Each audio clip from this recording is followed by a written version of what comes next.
Hello everyone, here's a quick tip for you all. If you've been going through HTML tutorials, this is probably what you've been seeing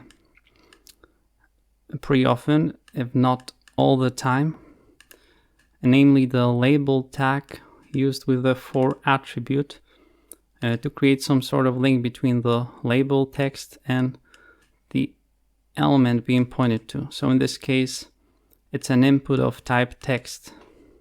So what it does, for example, is when you click this text, like in this case some input, it kind of shifts the focus here, so you can type whatever you want here. Yeah, so they are like connected. Same here with the radio buttons.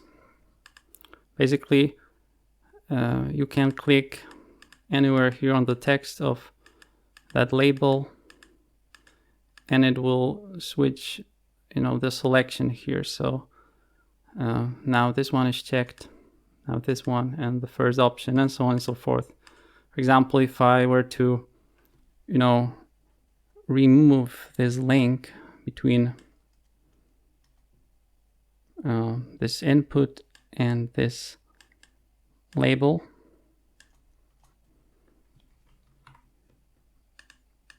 I wouldn't be able to select it by clicking on the label text itself. I would just have to press the actual circle here. Yeah, same here.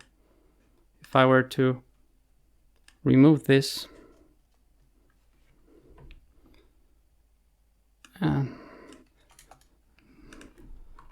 then if I click on this text, I'm no longer taken to the input itself. So what you can actually do is you don't need those, IDs or the for attribute, and hardly anybody ever tells you that you can actually take this tag and put it around the element that you wanted to point to. So in this case, label like this.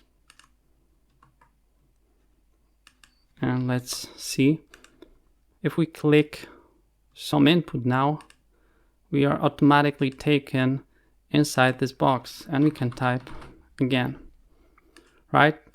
And you can do pretty much the same thing with these radio buttons here, or any other elements that work with the label tag. So, but just let's see how it works.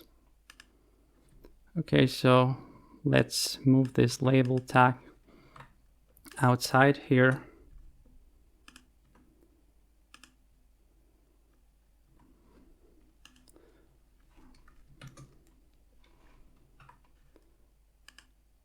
And now if I click on option 1, then it works just like before without the for attribute. So again, I can do the same with the rest. I can remove the ID and also the for attribute,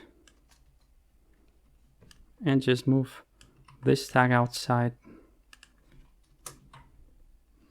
like so.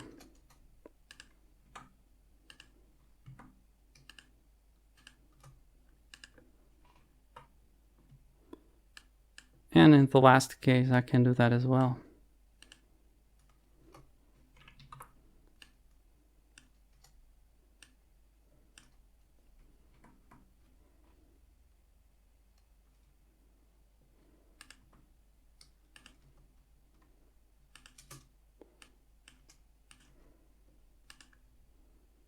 So hopefully, as you can see, now I no longer need this, and it works just like before.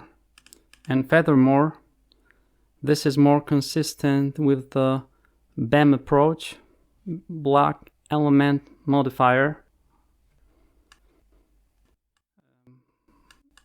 which kind of goes against, giving every or even some of the HTML elements IDs at all. And for the most part, it's built around classes.